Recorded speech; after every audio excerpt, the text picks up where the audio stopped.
장애인 문화복지신문 제368호 제3면 기사입니다. 염종현 경기도의회 의장 19일 전국장애인 부모연대 경기지부 면담.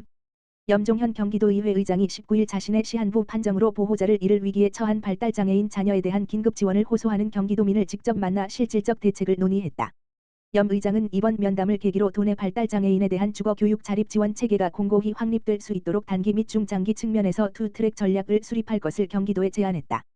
염 의장은 이날 오후 의장 접견실에서 발달장애인 가족 김미하 씨, 64년생을 비롯해 전국장애인 부모연대 경기지부 김미범 지부장, 전국장애인 부모연대 최용걸 정책국장, 인권과 발바닥 행동활동가 조아라 씨 등 장애인 인권활동가들과 1시간여 동안 의견을 나눴다. 이 자리에는 이번 접견을 추진한 김옥순 도의원, 더민주, 비례과 경기도 장애인자립지원과 장애인복지과 등 관련 부서 공무원들이 참석했다. 먼저 김미하 씨는 자신의 사례를 상세히 설명하며 위급 상황에 놓인 발달장애인 가족을 위한 위기지원 전담체계 구성을 요청했다. 김 씨는 2021년 남편과 사별한 뒤 의왕 국민임대주택에서 발달장애인 딸, 94년생, 지적장애 1급, 아들, 98년생, 자폐성장애 1급과 살고 있다라며 지난해 8월 유방암 사기로 시한부 선고를 받았다.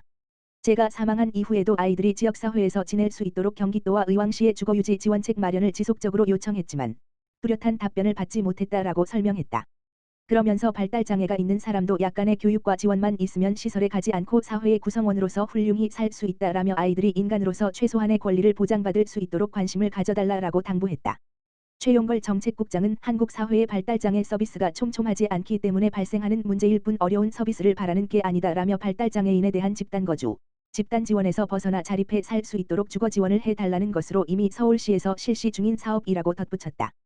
전국장애인 부모연대 등의 요구사항은 김 씨 자녀의 위기지원 전담체계 수립을 비롯해 중증발달장애인을 위한 공급형 장애인 지원주택 시범운영 재가 돌봄주거 서비스 시범운영 자립지원을 위한 스문의 시간 활동 지원 서비스 구축 긴급 서비스 필요시 즉각적 지원체계 가동 등이다. 이들은 경기도에서 김 씨 자녀를 비롯한 8명의 중증장애인을 대상으로 해당 사업을 진행할 시 올해 약 4억 8천만 원이 소요될 것으로 보고 있다. 조아라 활동가는 핵심은 경기도 지원주택이라는 제도를 도입해 발달장애인이 시설이 아닌 지역사회에서 살 수 있는 시스템을 구축하는 것이라며 경기도의 발달장애인 지원 조례 등의 지원 근거가 마련돼 있는 만큼 의회에서 관심을 갖고 도입을 적극 검토해 주길 희망한다라고 밝혔다. 이에 대해 염 의장은 현 장애인 돌봄 서비스의 사각지대 해소가 필요하다는 점에 공감하며 대의기관으로서 역할에 충실하겠다고 답했다. 염 의장은 단일 사례를 시스템에 적용하는 데에는 한계가 있다. 그럼에도 문제의식을 갖고 법의 테두리를 넘나들며 변화를 일으킬 계기를 만들어야만 다음 단계로 나아갈 수 있다고 본다라며 오늘 면담이 하나의 계기가 되어 당장 시급한 지원책과 발달장애인에 대한 중장기적 주거 대책을 투트랙으로 논의할 수 있도록 해당 상임위원회는 물론 김동연 지사와 소통하겠다라고 말했다.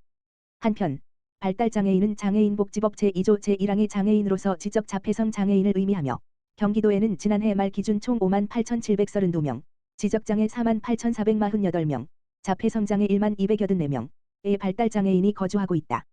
지난 16일 전국장애인 부모연대 발달장애인 부모 50명은 경기도청 북부청사에서 발달장애인 주거유지 지원대책 마련 등을 골자로 기자회견을 실시하고 경기도지사 면담 요구서를 도에 전달했다.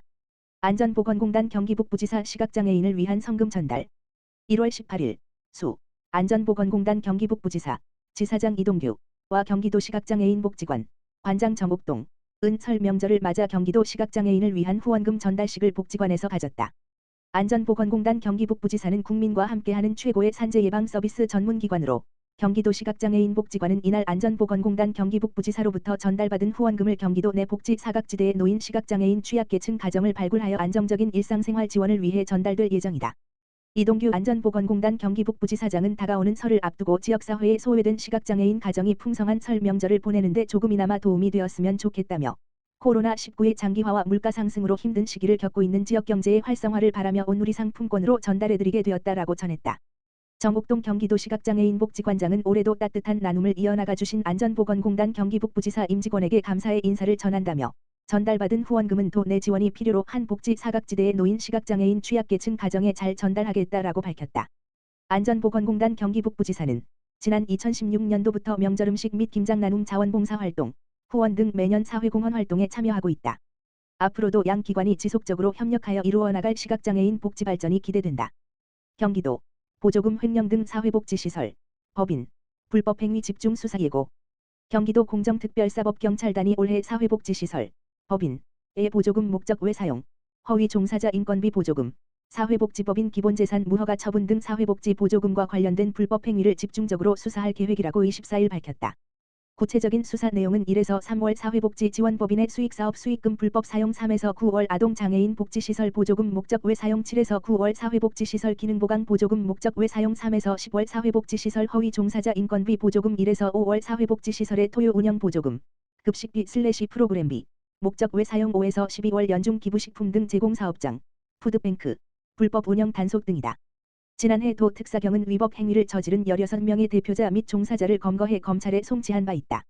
유형별로는 지역아동센터 시설장은 건물공사비, 센터 운영비로 사용하기 위해 인건비 보조금을 되돌려 받아서 보조금을 목적 외 용도로 사용 미신고 노인주거복지시설 불법 운영 및 이용료 편취 장애인시설 법인 대표와 시설장들의 인건비, 기본급과 시간외근무수당, 보조금 목적 외 사용 및 법인 기본재산의 행정관청 허가 없이 임대한 임대수익금 횡령 사회복지법인 기본재산을 행정관청의 허가 없이 임의로 임대 및 용도를 변경해 부당이득을 챙긴 법인 등이 적발됐다. 사회복지사업법에 따르면 정부 또는 지방자치단체에서 지원받는 사회복지시설 보조금은 그 목적 외의 용도로 사용할 수 없고 기본재산은 법인이 사회복지사업 운영을 위해 꼭 필요한 만큼 매도임대 등 처분 시 도지사의 허가를 받아야 한다. 이를 위반하면 최대 5년 이하의 징역 또는 5천만 원 이하의 벌금이 부과된다.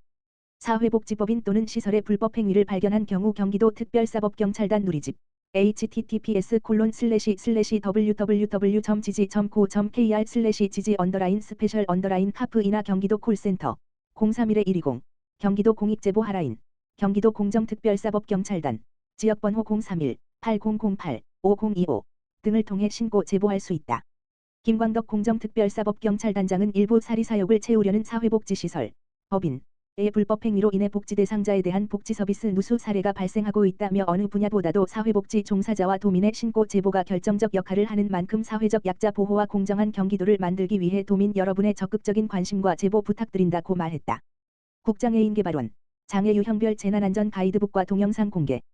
한국장애인개발원 이하개발원 은 스스로 이동이 어려운 중증장애인이 재난 상황을 미리 대비하고 재난 상황에서 안전하게 대피할 수 있도록 재난안전 가이드북 개정판을 공개했다. 이번에 보급하고 있는 가이드북 개정판은 지난 2019년부터 2021년까지 순차적으로 발간한 초판본의 소화기 사용법, 감염병, 낙상, 교통사고, 엘리베이터/에스컬레이터 사고 유형을 추가한 것이다. 가이드북은 총 5종으로 구성돼 있으며 각 상황별로 장애 유형에 따른 대응 방법을 안내하고 있다. 한 권은 전신, 와상장애인 등 이동이 어려운 장애인을 위한 재난안전 가이드, 두 권은 휠체어 이용 장애인 등 계단 이동이 어려운 장애인을 위한 재난안전 가이드, 세 권은 시각정보 습득이 어려운 장애인을 위한 재난안전 가이드로 별도의 텍스트 파일도 함께 제공하고 있다. 네 권은 발달장애인 등 의미 이해가 어려운 장애인을 위한 재난안전 가이드이고 마지막으로 5권은 청각장애인과 언어장애인 등 음성 의사소통이 어려운 장애인을 위한 재난안전 가이드이다. 재난안전사고는 일상에서 겪게 되는 다양한 안전사고를 말한다. 장애인을 위한 재난안전 가이드북은 폭염, 황사, 한파, 지진 등 자연현상으로 발생하는 자연재난과 화재, 전기사고, 가스사고, 교통사고 등 사회활동 중에 발생하는 사회재난 상황을 대비하기 위한 재난대피 계획과 예방을 위한 준비사항에 대해서 알려주고 있다. 또 실제 재난 발생 시 대응 요령도 안내하고 있다. 이러한 정보들은 모든 사용자들이 쉽게 이해할 수 있도록 직관적으로 파악할 수 있는 그림과 함께 설명하고 있다. 아울러 정보 접근성 향상을 위해 발달장애인을 위한 가이드북, 의미 이해가 어려운 장애인을 위한 재난안전 가이드를 영상으로 제작해 개발원 유튜브에 공개하고 있다. 개발원 관계자는 화재와 폭발 등 인적재난에서부터 태풍과 홍수 등 자연재해까지 재난재해 상황은 모두에게 갑작스럽겠지만 비장애인보다 이동시간이 길고 폐쇄적인 구조물 등으로 대피가 쉽지 않은 장애인에게는 더욱 치명적이다며 현장에서 가이드북 활용 효과를 높이기 위해서는 본 가이드북을 중증장애인 당사자는 물론 가족, 활동지원사 등이 함께 볼 것을 권한다고 전했다.